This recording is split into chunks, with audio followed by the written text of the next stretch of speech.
Hi everyone. In this video tutorial, I'm gonna teach you or show you how to shut down your Acer laptop using the keyboard, or how to turn off your Acer laptop using your keyboard.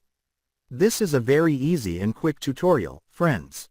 Just follow me. So now, let's start.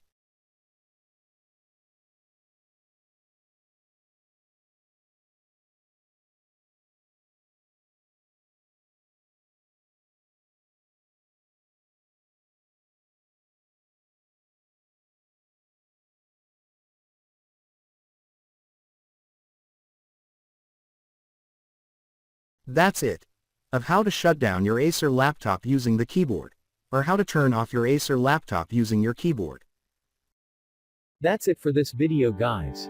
If you like this video, please do not forget to like, share and subscribe.